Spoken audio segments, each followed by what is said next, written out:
Hello, global gardeners. It's great to have you here on another Monday for another 90 minutes filled with great gardening information based on your questions. Today's overall theme is going to be about mulching and composting, but we'll be covering a lot more than that as we proceed over the next hour and a half. It's great to see everybody checking in. Jwala, great to have you back here on the live stream. Jennifer Segrist and Georgia Gardner, Kevin, Terry Barney, Prepper Chris, Jay Dixon, Heidi Clark, a lot of the regulars, and I look forward to seeing some of the new people that might be checking in today. Throw out your questions, and if you're watching on replay, enjoy all the information that's about to come your way. It's kind of a slightly gloomy day here in Colorado. The temperatures are a little cool, possibility of rain, but it's actually really good for getting out in the garden. And I'll talk more about that because I've actually got a lot done this last week and looking forward to more this next week. Hello, Yannette Dixon. Good to see you as well. Let's go ahead and start with a question from Marcia Davenport, wondering about fungus gnats. And specifically, should I remove straw mulch in the beds to dry out? And will diluted hydrogen peroxide help? Both good ideas.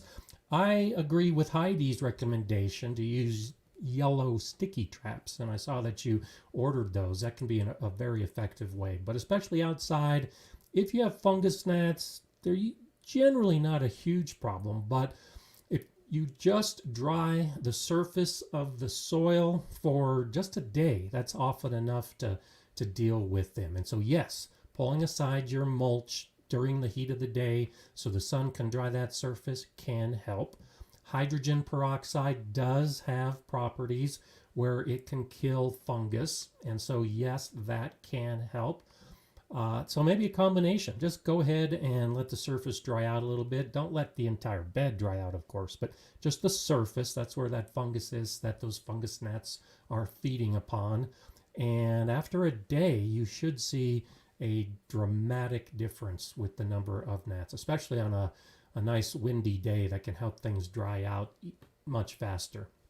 And then that's one of the things I'll do next week. I actually have a video coming out where I'll be talking about organic pest control in the garden, and the yellow sticky traps are among my favorites for all those little flying insects. It can really make a big difference. So yeah, Greg says I use yellow sticky tape. The one in my grow tent is black now, and that's the only problem with using the sticky tape or the sticky sheets like I use, is that they do fill up pretty quickly. But that's what you're using them for, is things like the fungus gnats to trap them and get them out. And so if it's black now, then it shows it's working, and it's those thousands of insects that are no longer bothering your plants. So Kevin says, I have a problem with slugs under cardboard and hardwood mulch.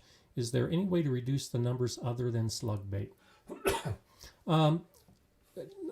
If you can find where they're nesting and hatching, then that's really where you can focus your energy and try to reduce their numbers.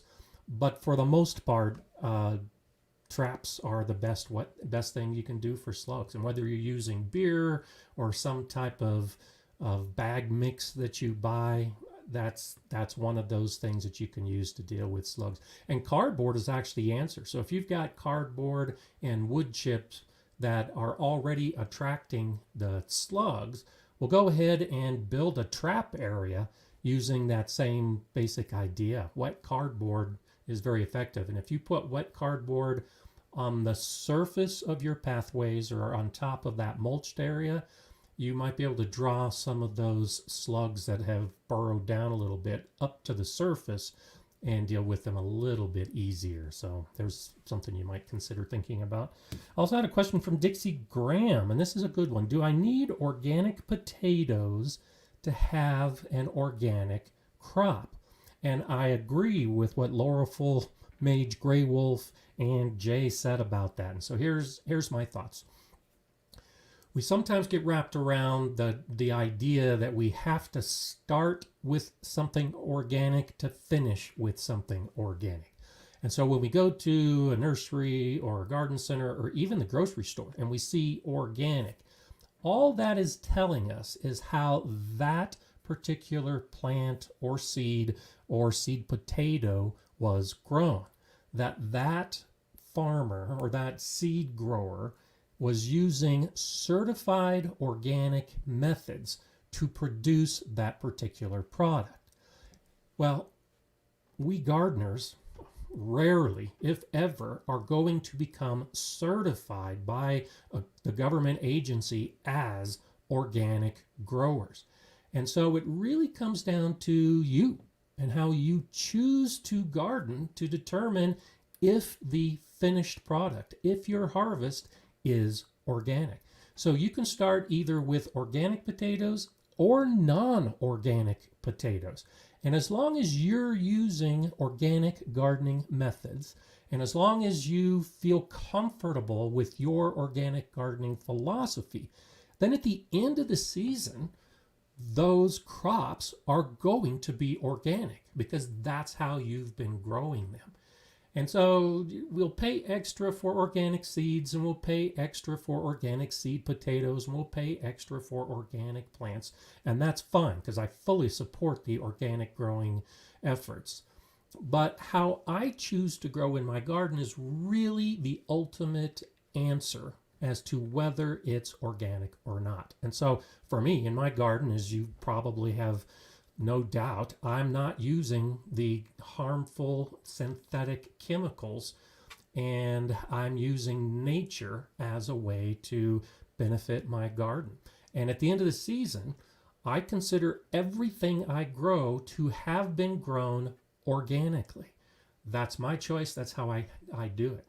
Now, there is some confusion, and actually a lot of people don't even realize that organic growers can use some pretty serious, harmful, toxic chemicals and still be considered organic growing. So I've said at the Galileo Garden regularly when we were growing with the kids, we used no chemicals of any type, whether they were organic chemicals or a synthetic petrochemical. We just used no chemicals. So we always said we were growing beyond organically because organic gardening does allow the use of some toxic chemicals. So again, it gets to your personal philosophy of how you're choosing to grow organically, because you can use chemicals. And there's a lot of companies out there selling you organic pest control and organic herbicides with big warnings on them that you need to read so that you don't inadvertently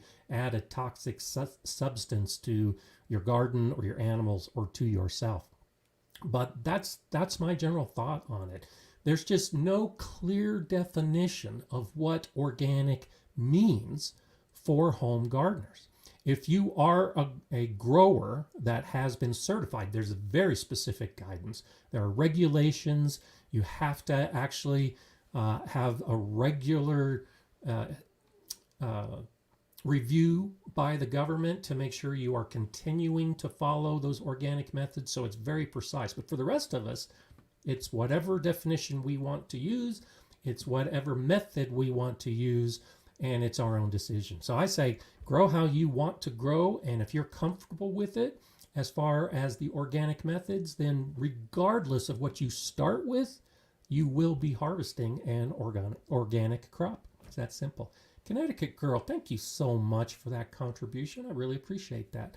Good morning from Connecticut. How tall do my pepper seedlings need to be to go in the ground? First time growing from seed and didn't realize how slow they grow. Also, how many can I put in a 10-gallon smart pot? Some good questions. And so first, I think it's a little more important to think about your air temperature and your soil temperature, because you can put smaller plants in the ground if the air is right and if the soil is right. And if you try to put taller plants in the ground before the air is right and the soil is right, you might run into problems. So ideally, the soil temperature should be 70 degrees Fahrenheit, about 21 degrees Celsius, before you put your peppers in the ground. That's when they'll start doing best. the nighttime air temperature should be consistently above 50 degrees Fahrenheit, that's 10 degrees Celsius, so that the plants aren't suffering in the cool of night. So until you have those warmer nighttime temperatures and the warmer soil, I wouldn't even think about putting the pepper seedlings outside. Then the next factor is, have they been hardened off? You should probably wait until you have 3 to 4 sets of true leaves on your pepper plants, regardless of how tall they are, before you start hardening them off. I have this problem every year, and I started hardening off a few peppers last week that were a little young. I think they had 3 sets of true leaves, and a couple of them shriveled up pretty quickly in the harsh sun that we had that day. So the plant needs to be a little more robust. It needs to be a little bit stockier to be able to fight off that initial burst of strong sun. And I only had those plants out for about an hour, and that was too much for some of those plants I had that were just too small and too young. But after you harden them off, then you can put them outside. And now you can balance this a little bit. So when you put them in the ground, the nighttime temperature is ideally 50 degrees Fahrenheit. But you can start hardening them off a week before that. If you look at your long-range forecast and see that the nights are warming and that it's going to be that warm, you can go ahead and start hardening them off and then just bring them in if the night temperatures get a little too cool. And so for me, with my peppers, I usually try to wait until they're at least 6 to 8 inches tall, which corresponds to them having at least 3 to 5 sets of leaves. And then when the temperature's right, I stick them outside. So I hope that helps. As far as the 10-gallon bag, a lot of it depends on whether it's a taller bag or a wider bag, but generally I like to have about a foot between my pepper plants. And so you should easily be able to get 3 plants in a triangle inside that bag. And if it's one of the wider grow bags, you might easily be able to do 4. You put 3 in a triangle, and then you put 1 in the middle of that triangle, and you can grow 4 pepper plants in that space. It does depend on the pepper plant. Some plants are bigger than others. If you're growing a hot pepper plant, often those hot pepper plants are smaller plants, and you can get more in a given area like a grow bag. If it's a bell pepper plant or one of those peppers that grows large and bushy, then you might want to have fewer plants in that particular grow bag. So take a look at the seed packet that you started with, and that'll give you an idea of the recommended spacing based on how big and wide those pepper plants are going to grow. So there you have it. Hope that helped. Okay, let's see what else we have. Denver 1865 says, is that comfrey, currants, and raspberry in your background looking great? Kudos to you, Denver 1865, because that's exactly what you're seeing in the background. This is a picture of my garden this morning about an hour ago, because I wanted to show you that finally my garden is growing. And these are a number of the perennial plants I've got growing in my garden, and you are spot on. And so over my shoulder here, I've got currants. And so one of the things I wanted to point out, as most of you know, I just started this garden 2 years ago. And so the bigger plant, this yellow flowered one, if you can see those flowers, that's one of the very first plants I put in the garden. And that's a currant bush that I did a year and a half ago. And so this is the second year that it's come back. And you can see how big it is. And then just over my shoulder here is a currant bush that I put in last year. And so I thought this was a real good indicator of how once plants get established, when they come back in the spring, they come back even stronger. And so I expect next year both of these plants to pretty much be about the same size. And then in between these two plants, yes, that's a comfrey plant. And I have comfrey in a number of areas of my garden, both in the front yard landscape and in the back vegetable garden area. And I have a video on that where I talk about using comfrey tea as a fertilizer. And so that's a wonderful thing to do. And then over this shoulder Yeah, those are all my raspberries. And if you look close, you can also see the difference in the growth. So the ones that are closer to my shoulder are the ones that I put in a year and a half ago. And the ones just behind that are the ones that I put in last year. And you can see the difference in how they've spread through that particular patch. And then last week, you can't see them yet, but on the far side of that little bed, I put in some new raspberry plants. So I've got red raspberries, yellow raspberries, and now black raspberries, all growing in that area. So having a lot of fun with it. And then, of course, in that little bed over my shoulder is my asparagus. And so I put that in last year. And it's come up great. It's growing well. Next year will be the first year that I harvest a few of the plants that look like they're a little bit stronger, but it's coming back so good. Normally, I suggest waiting 3 years. And so next year will be the second year. The plants are looking so good that in the second year, I'm planning to harvest a few of the spears. But for the most part, I'll be waiting until that third year to harvest. So good for you recognizing all that stuff. And then behind my head is the area where some of my perennial flowers I just put in the ground. Some of those seeds that I spread in the fall are starting to sprout a little bit. And then some of the plants that I have grown from seed are going in that area. So different view of my garden. I thought I would show you today. I don't normally show this particular view, but I'm really happy with it. Okay, I want to say thanks to Patrick for that Super Chat contribution. Each year I need to be reminded to be critter aware when I'm composting, especially bears here in southern Colorado. Thank you for that, since that's one of the topics I want to talk about today is composting. I strongly encourage you to have a compost pile. If you don't, it's easy to start. You don't have to build a big bin. You certainly don't need to buy a plastic bin. You can just take the ingredients, start a pile, and you've started composting. But yes, you raised an extremely good point. You do need to be aware of the animals in your environment because you're putting usually vegetables, and if you're using kitchen scraps, then it's food for us and it's food for them. And at the least, you might only have a rodent problem. I have mice in my piles often.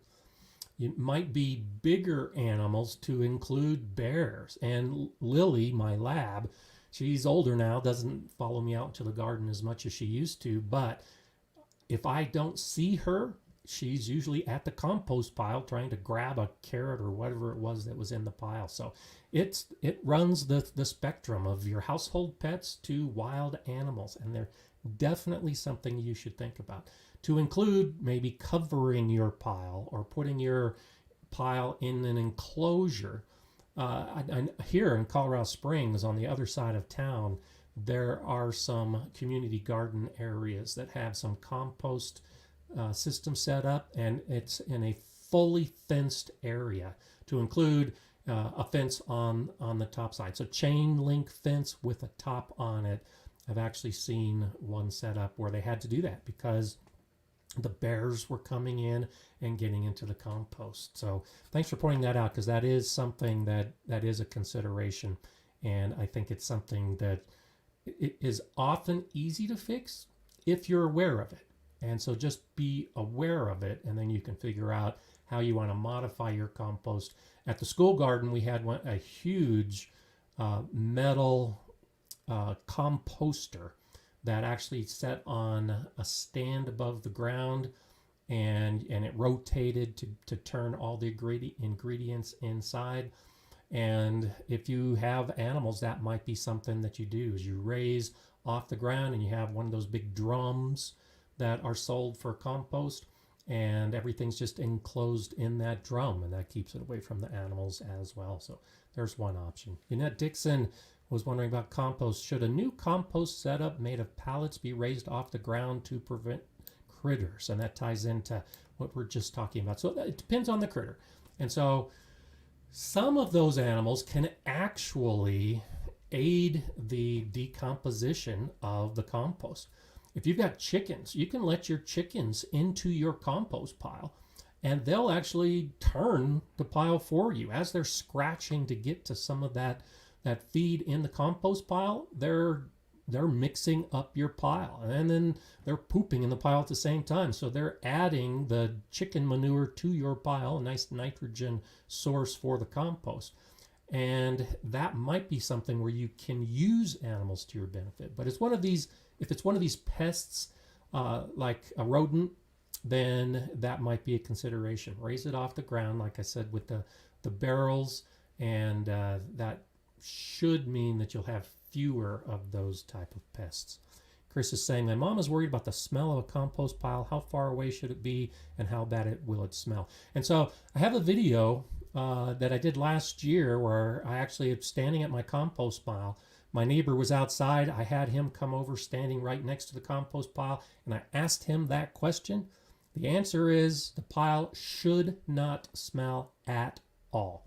If you're doing it right, if you're turning your pile, if you're using aerobic bacteria in your pile, then it's not going to smell. It's not going to be any type of issue at all. So you don't have to worry about it being far away.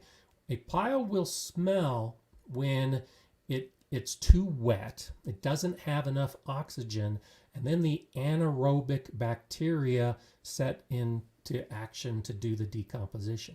And it's that anaerobic bacteria that actually does the smell. It's what makes that odor that's so bad, whether it's a rotting smell or a sulfur smell or an ammonia smell. A lot of that is because of the anaerobic bacteria. And so, sure, put it in the back of the garden away from people if you have any concern about that whatsoever, just from a mental perspective. But my pile doesn't smell. I put chicken manure in my pile, and the pile still does not smell because it's got enough of the aeration to keep that odor down. And it's just a simple matter of turning it. If your pile starts to smell, it's because it's too wet or there's not enough oxygen. So you just get out there and turn the pile, and you can fix the problem almost immediately because you're introducing the oxygen, and that oxygen immediately kills that anaerobic bacteria, and so they're no longer able to produce that smell. So don't be too concerned about that. And again, that's one of those things, start a pile, and those are some of the lessons you learn. And if your pile starts to smell because you're brand new at composting, turn it, and you'll be amazed at how quickly turning the pile actually increases the decomposition. So you get faster compost when you turn the pile, but also it cuts down on the odor. And you can have a neighbor from the other side of the fence standing right next to your pile and have no idea that you are composting at all because it's a non-issue. Scott Head, good to see you this morning. Thank you for that super chat. I appreciate it. Rat snakes enjoy the heat of my pile and keep rodents down. Nice resident to have around. Good point, Scott. Thanks for pointing that out. I have yet to see a snake in my garden. Now granted, I cleared everything out. I'm starting from scratch, and I'm hoping this year I might see a snake. But I love snakes in the garden. That's one of those things that I consider, there's a few things that when I see them come to my garden, I know I'm doing everything correctly. And one of those is snakes. When you get snakes in your garden, you're actually getting to that point where you've got a really healthy environment, because the snakes are the ones that take care of some of those pests like the rodents. And yeah, that's that. I said I had mice in my piles because they like the heat of the pile, especially in the cold months. And the snakes aren't going to be active in those cold months, but as soon as things warm up, the snakes are going to come out. And I actually counted in the school garden, the Galileo Garden greenhouse, I had 11 garter snakes living in the greenhouse. Now they set up a den underneath the greenhouse so they would crawl up through the walls and sun themselves, and then when I or the kids would come in, if they were startled, they'd go back into their den underneath the greenhouse. And I know that sounds creepy for a lot of you, but it's awesome. We did not have slugs. we did not have a lot of those small pests, and our mouse population was greatly reduced because of the garter snakes in the area. And I know some of you might have bull snakes. Bull snakes are good. Gopher snakes are great. You have to know the snake to make sure that it isn't a risk to you. I know some of you maybe in the desert Southwest might have rattlesnakes. That's a completely different issue. Yes, they take care of pests, but they're not as safe to have in the garden. But at my last house, that was one of my best gardening days after I had created that garden, was to walk out and see a garter snake slither in front of me as I was working. Still scared me. I mean, it's just human nature to be scared when you see a snake slither by. But then as a gardener, you can stop and look and just marvel at how that animal is improving the overall health of your garden. And so good for you, Scott. I'm glad you got those snakes. Like I said, I'm looking forward to it. As soon as I see the snakes in the garden, I'll let you know, and I'll probably do a video about it as well. So that's great. And yeah, Denver 1865, that's exactly what I was just thinking. That's one of the things I need to do. If you have a water feature of some kind, snakes will come. And so I'm planning a water feature in the back of my garden. I have one that's close up. It's actually just on the other side of this currant bush, and I did a video about that one, a small one. And I just fired that up this week as well. It's solar powered. I cleaned it out, put some water in, and just got that going, but that's not suitable for snakes. And so in the back of my garden, I'm planning on putting a water feature in for any frogs or snakes or amphibians of any type to find. A low sitting pond area to attract some of those kind of animals. So yeah, great idea. Chris, thanks for that super chat. Pro tip, non-venomous snakes keep out venomous snakes. I didn't know that. They are territorial, and that's nice. If you can get an established set of snakes coming in, it makes sense to me that they would keep out the venomous snakes. So thanks for saying that. Connecticut Girl, thank you again. If you have a bucket compost dug in your raised bed, is it still necessary to add compost to the top throughout the season? Is a 5-gallon compost bucket enough for a 4x8 raised bed? And so, good question. So there's a couple different issues. If you're using a bucket system, and I'm thinking about doing a video about this year, but haven't figured out if I am and which bed I'm going to be using. There's a couple different ways to approach it. So if you take a 5-gallon bucket and you drill the holes in it and then bury it, it will decompose. Now, it's more likely that you're going to have anaerobic bacteria at the bottom of it if you don't drill enough holes, because the water won't drain as easily and you really can't get in there and turn those composting ingredients. So it might smell a little bit more, just be ready for that. But one of two things is generally going to happen. And so the bacteria, either aerobic or anaerobic, is going to begin to break down that organic matter. And depending on the size of the hole, earthworms will find it as well. And with the earthworms, and because the mass, or I should say the volume of that bucket is a little bit smaller, you're not going to get the high temperatures that you would in a big volume. So typically you need about 3 feet by 3 feet, about 1 meter by 1 meter of volume to really generate those high compost temperatures that you hear about. For buried material in a bucket, it's going to decompose very, very slowly. And so you can add more material to the top, because in a typical compost pile where you've got this big volume, you don't want to be adding a lot of new material after it's starting to reach those higher temperatures, because adding new material will actually cool down the pile, and those thermophilic bacteria that are operating at those high temperatures will stop all of their activity when the pile cools down. So for a big pile, don't add new material when it reaches heat levels like that. But for a 5-gallon bucket or anything else that you're burying in a bed, you can continue to add material and it will gradually break down over time. If you can get in there and stir it up every now and then to incorporate some oxygen, it's going to be better. But in practice, what I've found is that earthworms really take a major role when you're burying buckets like that. They're going to find those holes, they're going to crawl in, and they're going to take a lot of that organic matter back into the soil after they have eaten it, and they leave it behind as worm castings. So that's one of the reasons I think burying buckets of material is good is for the earthworms. It takes a long time for that material to decompose if you're relying solely on the bacteria. And so whether you want to add more or not is totally up to you.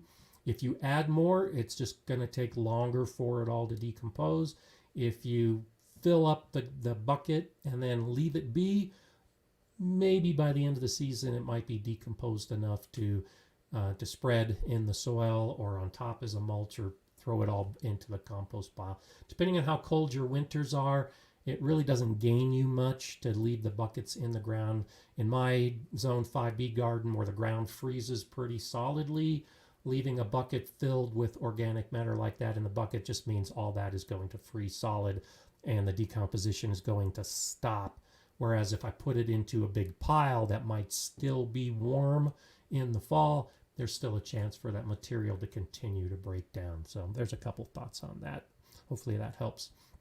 Okay, let's see what else we have popping up. Good to see conversation. I see a lot of comments to Melissa Sullivan's question, so that's awesome. Great to see that. And Gary's saying, my piles are full of red wigglers. Is it acceptable to add them to my raised beds when I add compost? Sure. So red wigglers are a type of earthworm, and there's roughly 3 different types of earthworms based on their size and how they burrow and live in the soil. And so most of the earthworms we have in our garden are deep burrowing earthworms. And so, especially those of us in cold areas. And so when the ground begins to freeze, they'll either burrow down underneath the freeze level, or they'll burrow down to a point where the soil temperature is cold, often near freezing, and then they'll crawl up into a little ball just to conserve their energy and essentially hibernate during the winter. And then there's the class of worms like the red wigglers. They only live in the top few inches of soil. And so by all means, you can add red wigglers to your beds, to your open garden area, but they don't burrow deeply when the weather changes and when the ground freezes. And so they'll die through the winter. And so if you add red wigglers, expect that cold winters and frozen soil are going to kill those red wigglers. And the next year you're wondering where all your worms went. Well, it's because they died, and you would need to incorporate more. It's not that big a deal, actually. And especially if, like me, you have the red wigglers that you're using for home composting of your kitchen scraps, sure, by all means, put some of those in the garden. And I actually just did that. So I was growing some calendula, and that I started from seed, and so I transplanted the calendula, a flower, in my garden. And as you probably know, I use my worm castings in my own potting soil mix. Well, when I was transplanting those flowers into my landscape, there were worms in the pot, and it came from the worm castings that I had mixed into my potting soil. There was either a worm in that mix, or one of the little cocoons had hatched, and while I was taking care of the seed and the seedling, ready to put it outside, the worms grew. And so a few of the pots had a few worms in them. Red wigglers, now they're in my garden. They'll do fine. They'll actually be a nice little addition to help with my soil, but I'm not expecting any of them to survive through the winter. So interesting. Christian Lewis, are stinging nettles a benefit for a new compost? Great question. And actually, you can't see it, but just beyond this currant bush, I have a bench, and sitting on top of that bench right now are some pots of nettles that I have hardening off right now, and I'm going to do a bed of the stinging nettles. They're a great plant. You can use them in your compost pile.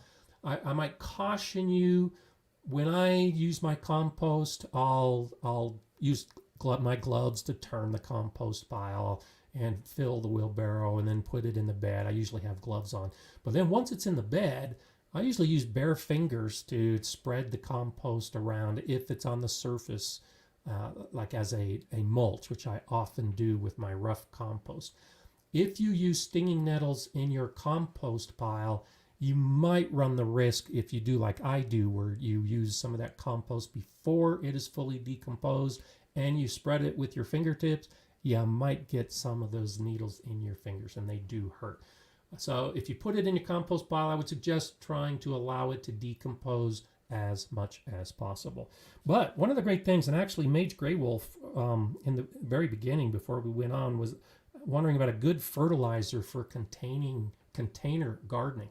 And that's one of the reasons why I'm growing stinging nettle, because the leaves are packed with nutrients, which is probably why you're asking if it's a good addition to the compost pile. Great way to add some nutrients to your pile. You can also make a tea out of stinging nettles and use that tea as a fertilizer for your container garden. And that's a primary reason why I'm growing stinging nettle, is to make stinging nettle tea. And just like this comfrey, that's why I grow my comfrey plants, is to make comfrey tea to use as a liquid fertilizer for my container plants. And so, Mage Grey Wolf, there you go. I know you asked that question about 45 minutes ago, but there's a couple ideas for you, is to grow stinging nettles and make a tea with it, and grow comfrey and make a tea with it. And it's easy to fertilize your container plants, your whole garden for that matter. I've got a video that I made a number of years ago at the Galileo Garden. You can look it up in my library. It shows how I make comfrey tea. And I filmed that video in the greenhouse at the school garden. And we were growing so much comfrey that we used it throughout the garden as a way to fertilize. And it smells a lot, but it's very effective. For the leaves of both the comfrey tea and the stinging nettle tea, I put the leaves in the compost pile. And so I do both. I'll make a tea, and I'll use the leaves after they've steeped and put them into the compost pile. But yeah, stinging nettles is one of those things, and I'm kind of jumping the gun a little bit, but I think week after this next, I'll have a video where I show making a little stone raised bed for my stinging nettles. And in that video, I'll talk about some of the advantages of stinging nettles as a plant in the garden, because it really is an amazing plant. And it's one of those things that a lot of Europeans grow stinging nettles, European gardeners, they've known about the benefits for a long time. But here in the US, I don't know if I know any gardeners personally that are growing stinging nettles. So I'll lead the parade on that one, and it's something I encourage you to start looking into as something that will add some great benefits to your garden. So there you go. Some new ideas. Okay, Melissa Sullivan says, just gotta say this, hands down, my favorite live gardening channel. I always learn so stinking much each week. That's awesome. Thanks so much for that, Melissa. I appreciate it. And Laura Full, who is always helpful with tons of information, says, also use sunken garden beds to conserve water. I completely agree. The sunken beds, I don't have sunken beds in my garden. I have a few areas that are in mulched areas where the plants are sunken, but you really can't tell it because the whole area is covered with wood chips. Especially in dry areas where you're trying to conserve water, sunken beds are a great way to go. My gardener buddy Larry does much of his vegetable garden in sunken beds. The issue I have with sunken beds in my area is just the thunderstorms we get. Yesterday there was a thunderstorm nearby, and there was a weather warning that went out because it was dropping 2 inches of rain per hour. And that's my concern, is I'll get storms like that where it'll drop 2 to 3 inches in an hour from a thunderstorm. And the sunken beds, because of all that rain and all that water, get filled in pretty quickly. Not only with that water, but with any eroding soil nearby. So if you do a sunken bed, which I strongly encourage, mulch it like I do so that you don't have the soil wash back into the bed. And in the vegetable garden, that's one reason why I just don't do much of it, because it's hard to get that much mulch. And I've had some seedlings before that I planted in a sunken area and then had one of those storms, and the seedlings were just covered by soil because it was just too much rain. Another reason why I grow so many plants from seed and put them out as plants at this time of year, so that I don't have those particular areas. If you're in the desert Southwest, definitely consider a sunken bed. Herb spirals, it's actually kind of a fun project, and I haven't seen that much about it, but I did an herb spiral at the Galileo School Garden, and it stood about 3 feet tall. And I was asked by a few different people, and I think it's a good idea. You can do the same kind of thing. You can actually have a sunken garden, like in a spiral, where you have different levels that are sinking down even lower and lower. And based on the type of plants you put in, they're shaded, it's a little bit cooler, it conserves water.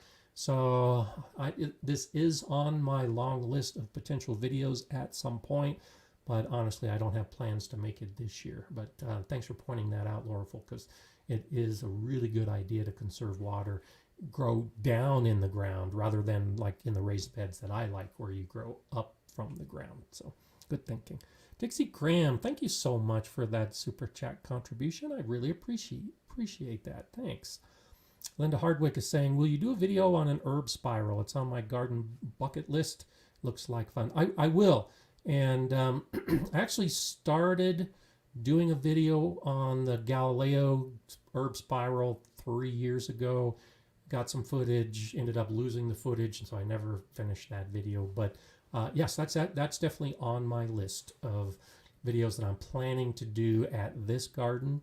Along with a keyhole garden. That's another one of those things where I'm planning on doing a keyhole garden, and kind of back to the idea of the buried 5-gallon bucket in a raised bed. You can make a keyhole garden, and in the center of that garden bed, you have scraps. You basically have the whole center of that bed as organic matter that's going to decompose and enrich the rest of the bed. So yeah, there's lots of those fun projects. As I continue building this garden, they're on the way, they're on the list, they're going to come. So look for them. But thanks, Linda. That is a good idea. I'll definitely do an herb spiral video at some point. Q Essence is wondering, is there a way to wash or cleanse the roots of sick trees, something to neutralize or clean off the aluminum residue to allow the tree to breathe and uptake nutrients again? Depending on your soil, if you've got a good draining soil, you might be able to just soak the area, allow time for anything that's in that soil to leach out, soak it again, allow it to leach out. But as far as cleaning the roots, there really isn't a lot you can do other than digging it up and washing off the roots. So you can try to encourage a healthy soil environment. There's a lot of soil bacteria that can do some amazing things with sick plants and diseased plants and the soil as well. And so if you encourage the soil organisms around your plants with compost and organic mulches, that will encourage much of that beneficial soil life. And that takes longer to see the results, but I've read some research on that and read some papers that talk about the beneficial bacteria that end up, kind of like we're talking about the snakes. The good bacteria pushes out the bad bacteria. So depending on what kind of problems the tree has, if you can encourage that good bacteria by having the organic matter in your soil, that can deal with some of the problems of the bad bacteria. But no, I can't think of a really easy way to clean roots other than digging it all up. So depending on the size of a tree, that might be a consideration.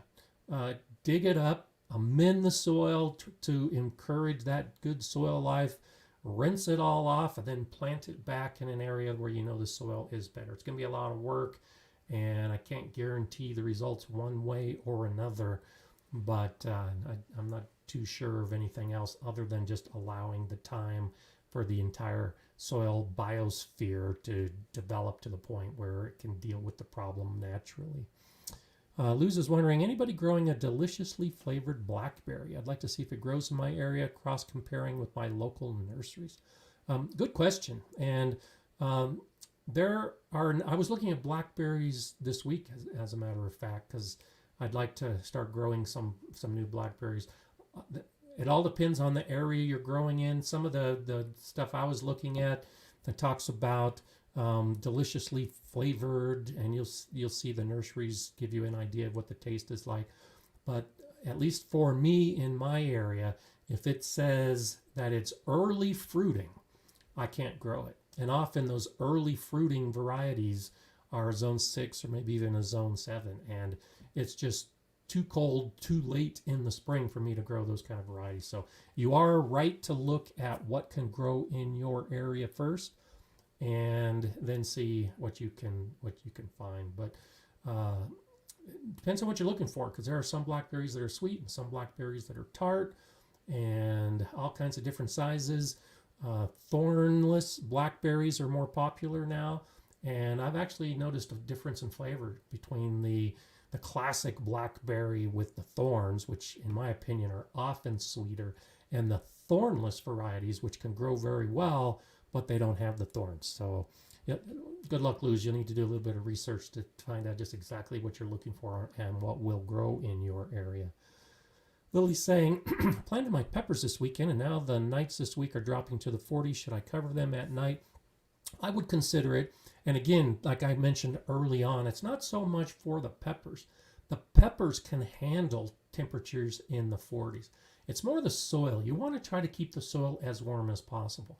And so if you can put up some hoops or some type of support and then just put a plastic sheet over that bed, or put a tarp at night just to try to keep the soil temperature warm, I think that's a better approach to take. Try to keep the soil warm around your pepper plants when the temperatures are dropping into the 40s at night. And then as soon as the sun comes up, you can go out and remove that cover, and they'll be fine during the day.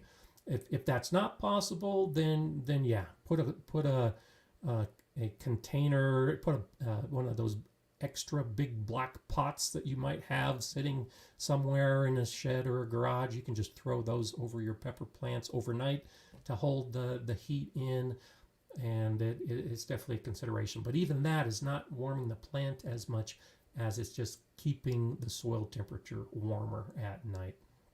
Okay, Doris Miller hopping on late, but good to be here. Great to see you here. Good morning to you as well. And as you know, you can always catch up on the replay.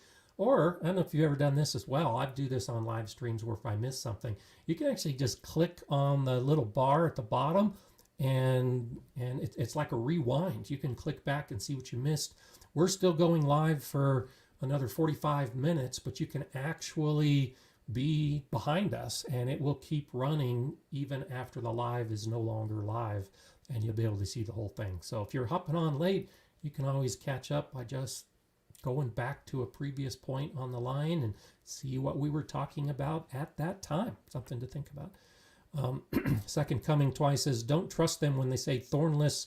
My thornless blackberries can make you bleed if you're not careful. You know, I had some of those. I don't remember if it was like a Navajo or a Arapaho. I think it was one of those blackberry types, but same kind of thing. They said thornless, and every time I would go to harvest, I'd scratch my arms, and it's kind of hard to scratch your arms on a thornless blackberry. So that's a good point. That's one reason why to read the comments whenever you go to a nursery site, if you can, because often you'll see in the comments that people will say, yes, I bought it, but they were far from thornless. So good luck with that. But most of the time, it's good. Lily's wondering, are grass clippings okay for mulch? Absolutely. And so I just did that this week. I've got big black bags. In fact, you can actually see them over my shoulder here in the background. Black bags that are over by my straw bales and my compost pile. And those bags are filled with grass and leaves. My neighbor had a lawn service come in and clean up their lawn at the beginning of the year, cut everything, and then I took the bags filled with those grass clippings, which had some dried leaves on them as well, and I mulched a whole bunch of my garden. In fact, this whole area over my right shoulder here is an area that I mulched this week with grass clippings and mixed with dried leaves. I think it's great to use. Now, there's a caveat. You should know the source of the grass clippings. And so I do not recommend using grass clippings that have been sprayed with an herbicide by a lawn company. And so particularly in the spring, you'll have these companies come in and you pay them to spray your lawn. And they're spraying with the chemicals that are going to kill dandelions and maybe crabgrass, some of the broadleaf weeds that you might not want in your lawn. And so your grass is unaffected by that because it's a broadleaf herbicide. There's going to be residue on your leaves, just like I talked about in the video from this last week, where I talk about potential herbicide damage in your garden. You can cause that kind of damage if you use even your own grass clippings.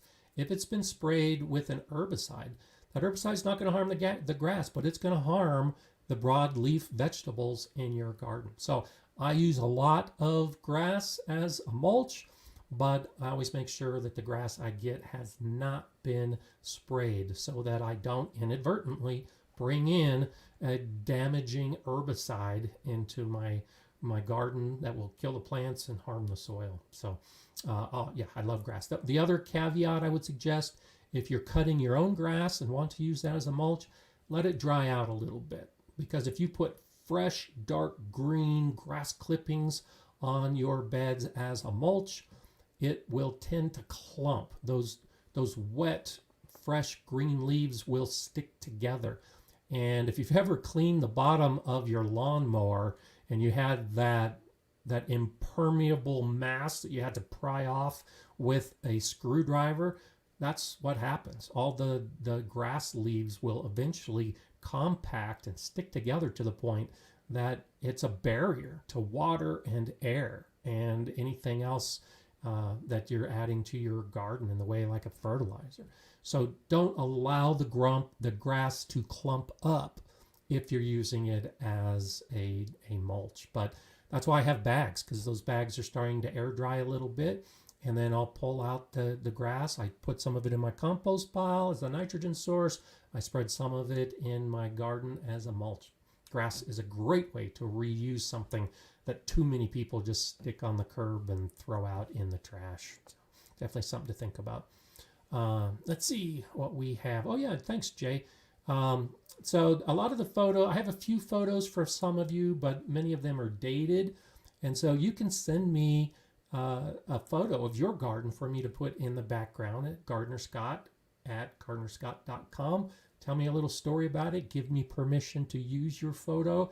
And as we move through the gardening season, I'd love to have some of your photos as the backdrop on these Monday live streams, just so we can see what others are doing. I always get ideas from every garden I see. Even brand new gardeners who've never done it before, I can look at their garden and see something that they're doing a little bit differently, and it gives me ideas of what I can do to improve my gardening. So I love putting the gardens behind me and talking about it. And if you want your garden included, just go ahead and send it to me, and we'll do that. So thanks. I appreciate you reminding all of us to do that. Jay Dixon says, any comments about corn gluten meal for dandelion suppression on lawns? So corn gluten meal is used as a pre-emergent herbicide.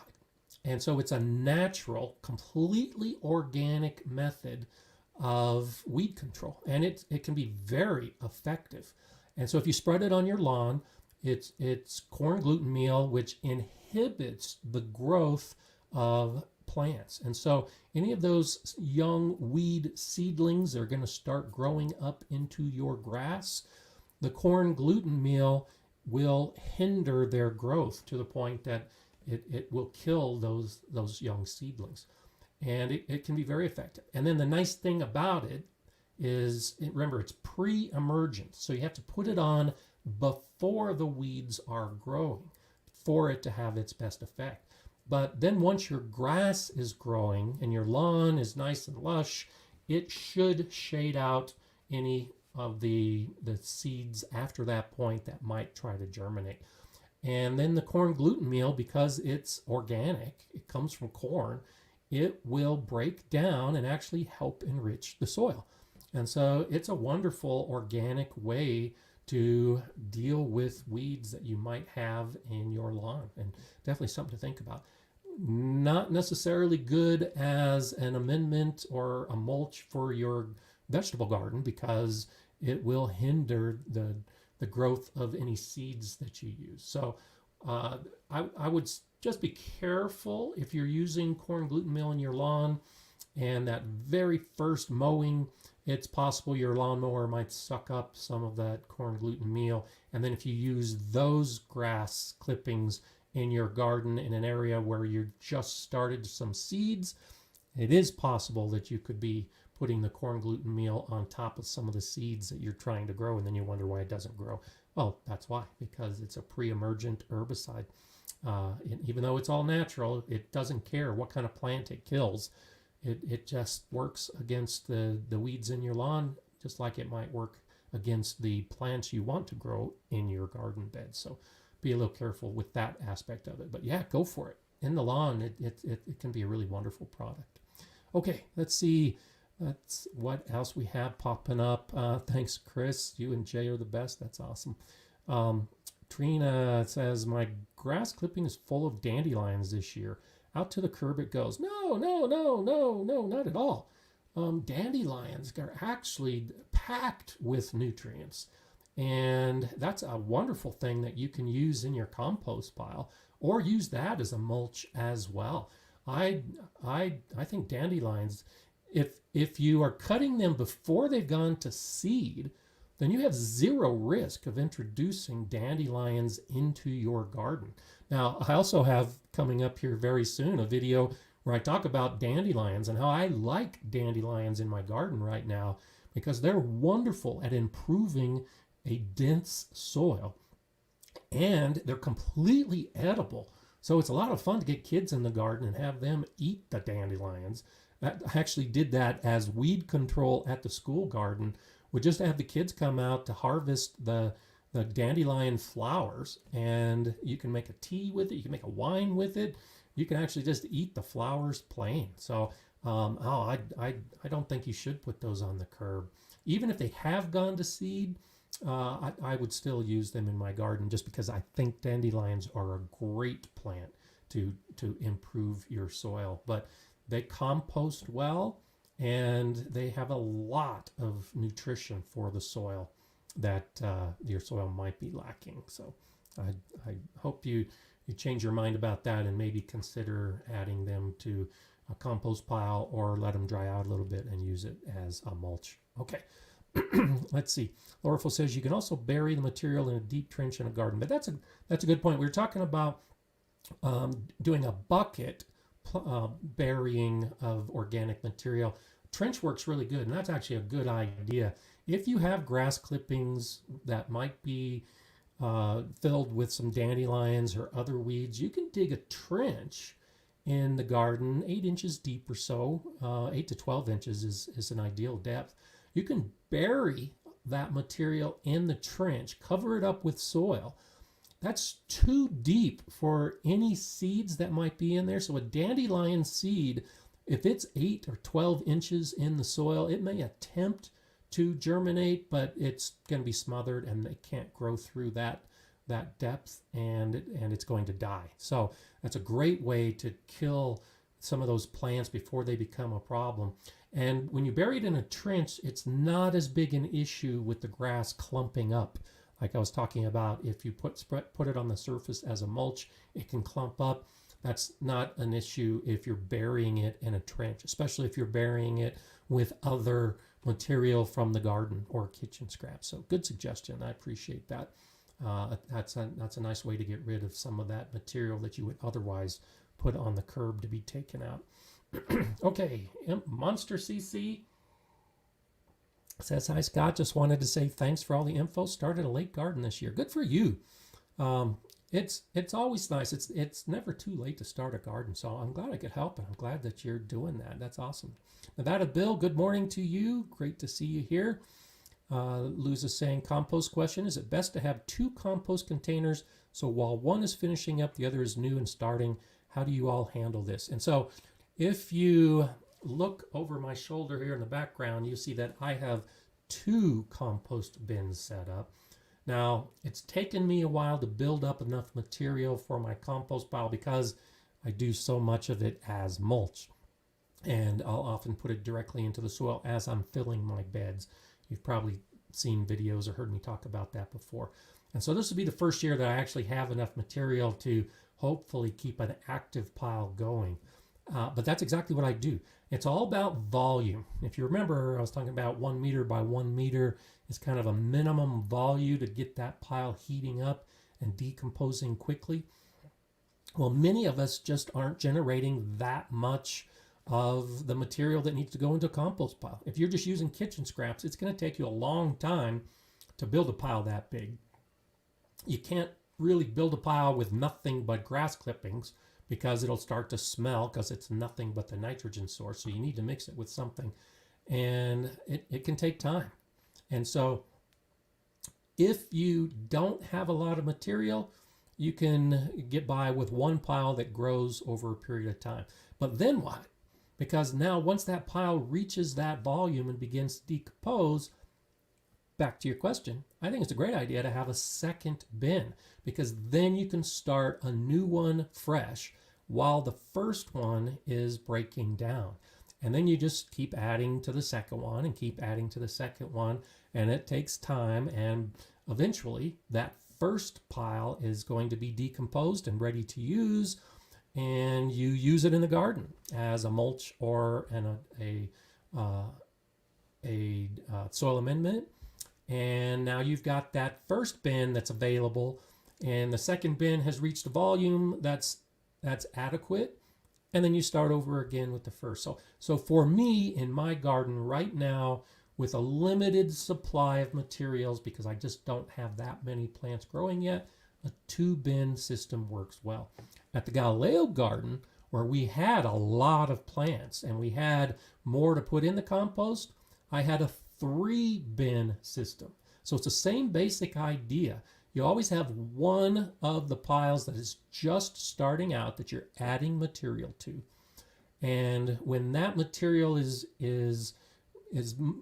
about maybe 30% or 40% decomposed, you just turn it into a second bin. And so that aerates it, helps really kick up the oxygen levels and the decomposition. And you do that with 3 different bins. So you always have a brand new one.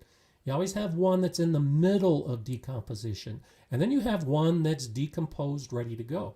And then that decomposed compost, just like in the 2-bin system, when it's ready, you take it out, you amend your beds with it, you use it as a mulch, or you bag it up for later use, and then you start it all over again. So the more material you have, the more compost you can make. And if you've seen any of Charles Dowding's videos, he's got like 6 or 8 piles going. And it's that same concept. If you've got that much material, you just keep more compost happening. You just use one, and when it's been used, you fill that bin back up again, and you just keep rotating through, cycling through your system to create as much compost as you want to create. So I think 2 bins is an ideal system. All of my home gardens in the last 20 years, I've used a 2-bin system, and for me, that works best. And I've got a video coming up here soon where I actually talk about lazy composting, and that's my method. I don't spend a lot of effort adding and turning to the pile. I just allow a pile to build and then start a new pile right next to it while that first pile then begins to break down. So it depends on how much work you want to do as to how many bins you have, but 2 is pretty effective. And if you're really into it and you want to make a ton of compost, then you can go with a 3 or 4 bin system quite easily. And like we talked about at the very beginning, it doesn't smell.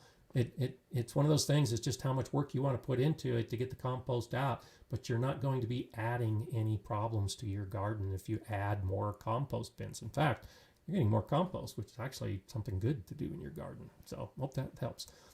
Yeah, Carla says, like Charles Dowding set up, he has a row of compost bin stalls, and he makes tons of compost each year. But he also gets a lot of material not only from his gardens, but he brings a lot of it in as well to decompose. And so it takes a lot of work and a lot of management to do that. And his stalls are huge. They're probably about, I think they're about 1.5 meters wide by 1.5 meters tall by about 1.5 meters deep, maybe even more than that.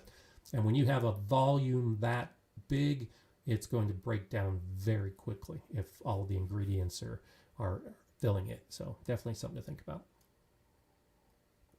Keynote says, if you want to break down your compost pile, get some brewer's yeast or wine yeast and put some old soda pop and sugar in a 5-gallon pail and let it start working for about 5 days and pour over it. And that's a good thing to talk about with compost pile. And so for the most part, when we're making compost in our gardens, we're making a pile that is broken down by bacteria. And when we put that into our soil, we now have a soil that is bacterially rich. There's more bacteria in it than fungus. Brewer's yeast is great to add as an organic material, and it actually adds a different component to it. It actually can increase some of the fungal activity in a compost pile. And so now when you put that into your soil, you're incorporating some fungal activity, which is also great for your soil. And I've talked about this before, where it's nice to have a balanced fungal and bacterial level within your soil. Plants like our trees and our shrubs and our perennial fruit bushes, they prefer a fungally dominant soil, which is why I mulch with wood chips in all of those areas. Most of our vegetable crops prefer a bacterial dominant soil, which is why compost that is usually broken down by bacteria is so beneficial. But there should be both. You should have both bacteria and the fungi in your soil. And brewer's yeast is one way to give a boost to a pile, not only as that material dies and is decomposed, but just because it adds extra activity. So great for suggesting that. I think that's a good idea. Jay says, I have 6 compost bins and 1 leaf mold bin, but I'm not addicted. I think you might be a little in denial, but it's okay, Jay. I think it's one of those things that's if you can keep them going, that's awesome. That's absolutely awesome. And yeah, I didn't even include my leaf mold pile as an option, but if you saw that video, I did that this year too. So I've got 2 compost bins and then a leaf mold pile of my own.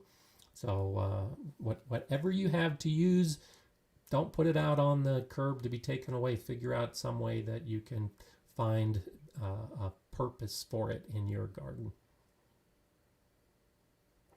Okay, let's see what else we have. Journey of Involution to Co-Consciousness.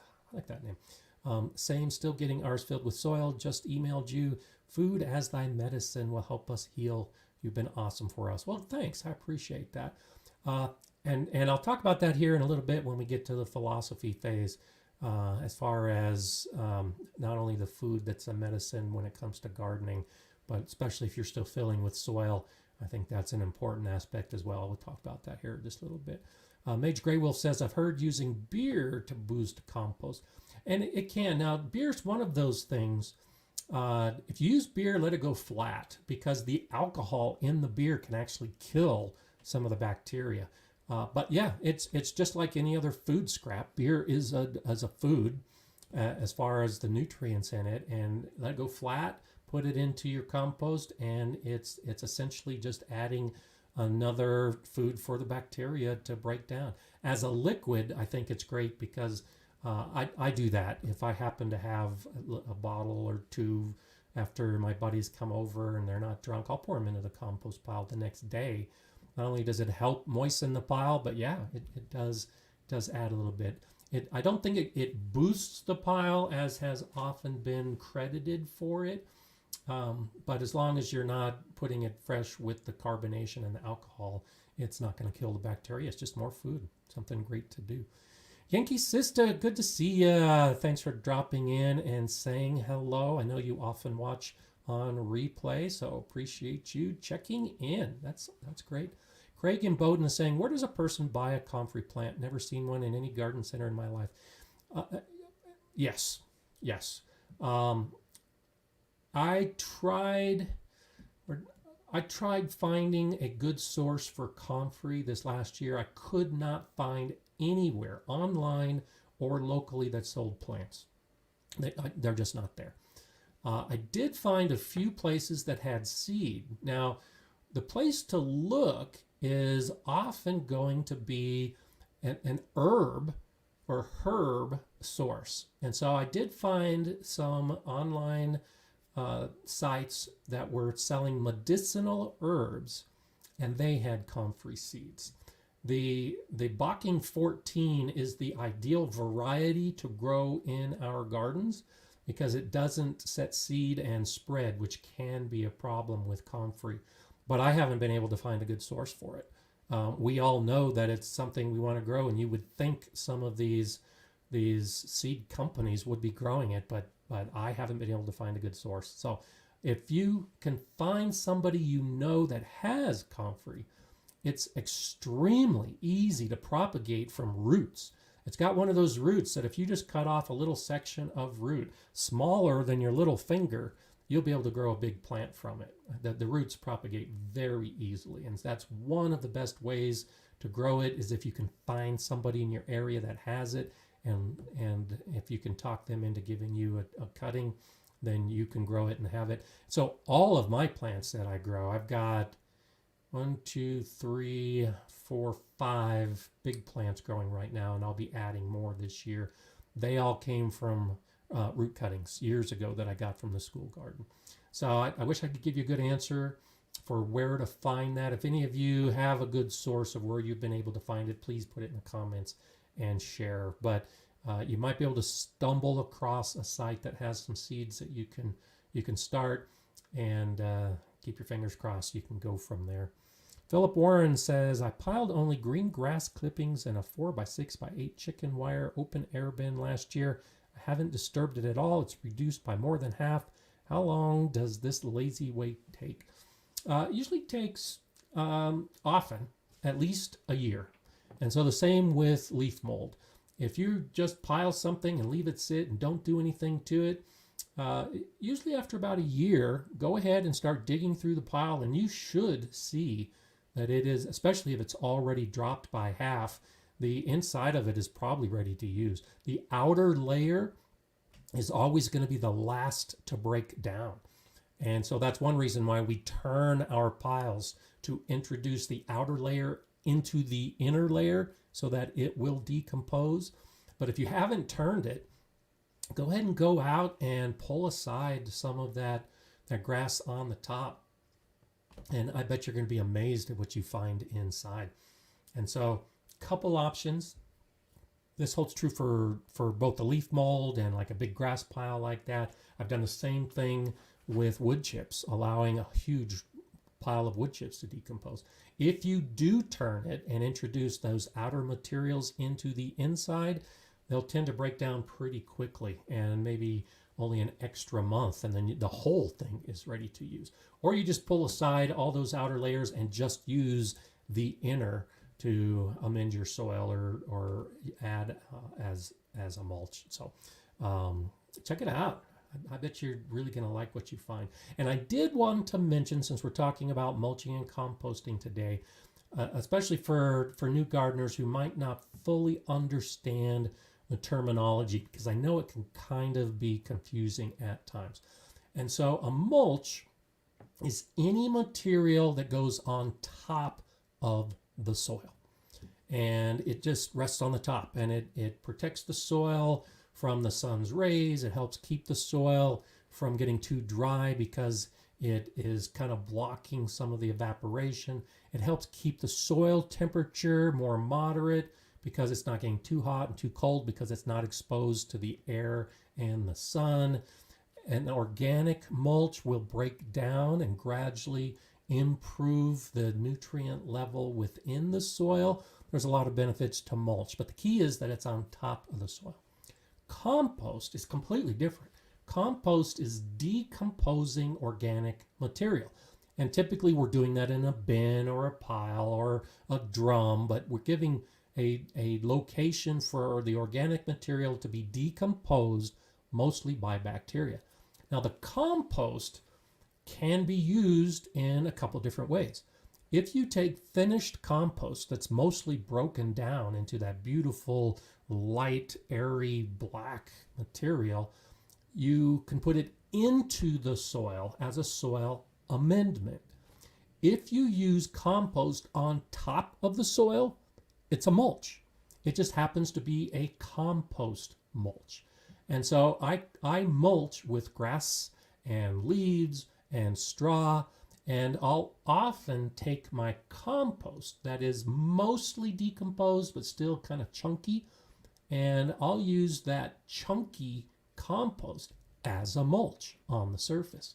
And so do understand that a compost can be used as a mulch, and you can take that same material that you're using as a mulch, either the compost or the straw or the grass or the leaves or whatever you have, and you can put that into a big volume of other organic material, and it will decompose and then become compost. So I think that's one reason why sometimes, especially new gardeners, are confused, because compost can be a mulch, and a mulch can be composted to then be used as a soil amendment. And in some ways it's a big circle, but it's all how you choose to use it in your garden. And so I do have very distinct uses for my compost, and I have separate uses for my mulches, depending on what type of mulch I'm using. So I hope that clears up any issues if you're wondering about that. Tamara's saying, so we can pile our grass clippings like we do our leaves for leaf mold. Sounds good. Yes, you can. And actually, so if you do just grass, it's going to take at least a year. And if you use just leaves, it's probably going to take at least a year. If you mix your grass and your leaves, now essentially you're creating a compost pile, because the grass is high in nitrogen and the leaves are high in carbon. So by themselves, they will break down. The grass will be broken down by bacteria. The leaves will be broken down primarily by fungi. If you put them together with the leaves and the grass in the same pile, it often takes less than a year. And so if you've got a lot of grass and a lot of leaves, go ahead and mix them together, and you might be able to get usable mulch in about 6 months. If you turn the pile, if you don't just let it sit the whole time, you can probably have a usable compost in less time than that. So again, how much time you want to spend? If you just have a back corner and you want to pile a bunch of grass out there, go for it. It's going to compact, and it may start smelling if it gets too wet and the anaerobic bacteria sets in. But some of the bags that I point out behind me, some of those bags have decomposed grass in them, because that's another, I showed doing that in my leaf mold video, where you put the leaves in a black plastic bag and then fill it with water, and the leaves will break down faster than an open pile. Same with the grass. If you put your grass in a big plastic bag and leave it there, and there's some moisture in that bag, you're going to end up with that grass turning black and decomposing at a much faster rate. But usually it smells when you open the bag because that anaerobic bacteria is what was doing it. But you can pop some holes in the side of that plastic bag to get some air in, and it lessens that problem a little bit. So definitely something to think about as different options, and try it. Try it in your garden. This is one of those ways to learn how to do these different things, is just try these different things in your garden and see how easy it is or how hard it is, depending on the effort that you're making. So PD is wondering, is there any value to separating the leaf mulch pile from everything else? You just mentioned mixing leaves and grass clippings, which of course essentially makes a compost pile. Oh, there you go. That's just what I was talking about. So the value is more what you have at the time. So last year, for instance, I visited Frank, and he shared with me about 25 bags of leaves. And so at the end of the season last year, I had a whole bunch of leaves, dried leaves. I didn't have enough grass clippings. In fact, I had almost no grass clippings because the grass season was ending, and I get my grass from my buddy Steve's, and he didn't have that much grass. And so that's the benefit of separating, is when you've got a whole bunch of leaves and you want to do something with them, then you can start a pile of leaves and make leaf mold. If you're doing it in the spring where you don't have all those bags of leaves, but you got a whole bunch of bags of grass, well, then you can do the same thing with grass. So I think the benefit is more the availability at the time of year. But if you can save the dried leaves and then mix them with the fresh grass in the next season, then you can accelerate the process. So I think that's kind of the approach I take, is I do the different things just because I have different material available at different times of year. Totally up to you as to which approach you want to take. If you've got enough material to mix them together right from the beginning, it's definitely something to think about. Unless you really want, so leaf mold is it does have a unique texture. It's different than most composts. And so if you want leaf mold to use in a potting soil mix, which is a great way to use leaf mold, that might be another reason why you would keep them separate and just do the leaves. When you mix everything together, it's compost, and so it does have a different blend of nutrients, and the texture will be different. And so add that into your thought process as you decide which approach you want to take. And so yesterday, had a great day in the garden. And I wanted to share this thought with you this week as we are either at the end of our season, cleaning things up, moving into winter, or for many of us at the beginning of our season, moving toward our summer. And what I did yesterday, so I've got the big area that I'm really trying to work hard on finishing, the big metal beds. It's a fully enclosed garden area. You'll see that coming up here in videos to come. And it's mostly built, but I still need to put in some top supports around it.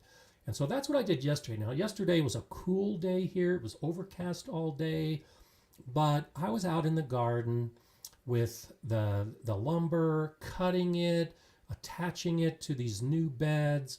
I was moving some logs to fill the beds. I was moving soil to fill the beds. And at the end of the day, it wasn't even the end of the day, mid-afternoon, I was exhausted and I was sore. And I came inside and took some ibuprofen and sat in my chair, and I was happier than I've been in a long time, because I got to spend the whole day essentially in the garden to the point that it wore me out. And today I woke up, especially after not going too far, not hurting myself, and allowing myself that time to rest. I woke up today feeling great because I slept solid all night long. In fact, I fell asleep earlier than I normally do and slept like a rock. And so often in my videos and in these live streams, I suggest an easy way to do things, and I try to give you the information so that you can make the smart decision, so that you don't work too hard in the garden, because as I've said often before, when it becomes a chore, then we don't like it, and then we don't like it, we leave it. And so I always try to make gardening enjoyable, and I encourage that you do the same. And if you can make it fun, that's even better. And if it's easy, that's wonderful.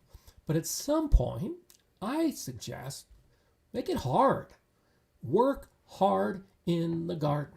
Now, after you've taken all the necessary safety steps, I had my back brace on, I had my gloves, I had my sunscreen and my wide brim hat. When I was working with the tools, I was wearing glasses. I was doing everything right and taking it slow and being smart about what I was doing. But man, it felt so good to just work hard in the garden and to see the results of what I was doing and to feel like I had a workout that I needed to recover from. And I think a lot of us lose that. It's, we spend a lot of work building our gardens. We spend a lot of work making the beds, filling the beds, amending the beds, weeding, all of those activities that take effort. And then once the garden is established, we sit back and enjoy it. And that's often what I say, is to sit back and enjoy the garden. You've done all the hard work. It's yours now to just soak in everything around you that the garden can offer. But even then, when you get to that point where the garden is done, find something else. Find a new project. Find something that's going to make you sweat. Something that's going to make your muscles sore. Because just that feeling I had yesterday, that feeling of accomplishment. I'm still not done with the project. I'm going to go out here as soon as we're done and do more of that work, because I need to have it done to put plants in the ground here in a few weeks. And I'll give myself a day off maybe tomorrow, and then I'll go back out maybe on Wednesday until the project's done. But it just feels so good to be a gardener, be a hard-working gardener. I'm not harvesting anything. I'm not doing much of the other gardening tasks. Those will come, and those will be tiring. But to just do a major project that is just the kind of thing that's going to be there for years to come. And in those years to come, when I'm sitting underneath my pergola surrounded by the climbing plants and the birds and the bees and all of the other wonderful activities in the garden, and I'm sitting there drinking a nice adult beverage, I can look over to that area that will be filled with plants and just have this memory from this week of, man, I really worked my butt off to build that area, but it felt so good to do it. And now, again, thinking into the future, and now it's so enjoyable to sit back and enjoy the results of all of that effort. So I encourage you to do some hard work for a purpose. Be safe about it. Don't overdo it. But use that as one of your gardening memories in the days ahead, where it was worth it. It was worth all that extra effort. It was worth that little bit of pain. It was worth that time you had to take off to rest your sore muscles, because you did it. And that's why I do it. It's because I did it, and I can show others what I did. And you have that same opportunity in your garden to do something that no one else is doing. It's your garden. You can do it however you want to do it. But at some point, you can stand back and be proud of all your efforts and show it off to everybody around you. Say, yeah, I did that. I put that lumber in. I put those panels in. I did that digging. I did all of the building to give me the garden that I want to be able to enjoy, because I did all that foundational effort to make it happen. So that's the little bit of philosophy I wanted to share with you today, is that it's okay that it's not always easy. Try to make it as easy as possible, but it's also okay to make it hard, and to just really enjoy how hard gardening is to reach that point where you can sit back and enjoy it. And especially those of you that, and I know a lot of you just started gardening this last year, maybe this is your first full year of gardening. Well, give yourself a good project that you're going to work at, that's going to be tough, that's going to be harder than you thought it would be, that's going to require you to learn new skills, something that might require you to get help. And so now you can find some other people that are also interested in your garden, whether they be family or friends or maybe some new acquaintance. Those are the kind of things that you can do. I had my brothers-in-law over this weekend, and we were sharing stories and ideas, and I was telling them about the pergola that I'm going to be building soon. Right away they said, oh, we want to help you with that. Let us know. That's what I'm talking about. That's what gardening can do. It can bring people together. And some of these bigger projects that you can't do by yourself, it's a great opportunity to get others in your circle involved and helping you out. I try to do it all myself, but I know there are times I can't. And first off, you feeling tired at the end of the day is a great feeling. But when you can sit around with a bunch of family or friends and all of you are exhausted after a hard day and you're kicking back and you're talking and you're having that beverage, what a great way to build camaraderie and to build that family. And it just gives you one more thing that all of you can share in. And I just think that's wonderful. So I wanted to share that with you today to encourage you to just expand your plans just an extra little bit, to push yourself a little bit harder, and then just soak it all in. All of the literal fruits of your labor can be enjoyed at that point. And that's another gardening story that you can tell people. I'm not sore today, and I'm glad that I'm not telling you I'm sore. And that's one of those things that I think is wonderful. You do it smart. You don't have to be sore the next day. You might be sore and tired at the moment, but it's so nice to be a gardener, so nice to be building a garden, and so nice to be sharing the stories of that garden, especially with you. And so I hope to see you here next Monday. And if you missed something, go ahead and watch it in replay. These are always available on replay, and all those older videos on the live stream you can watch and go straight to the time stamps that Kiri helps me with, and catch up on all the other topics. So hope I answered some of your questions today. Hope I gave you some good information that you can use in the future. And I hope you have a great gardening week. Get outside, get something done, make yourself tired, and enjoy the whole process. I'm Gardener Scott. I'll see you here next Monday. Thanks for the time that we shared today.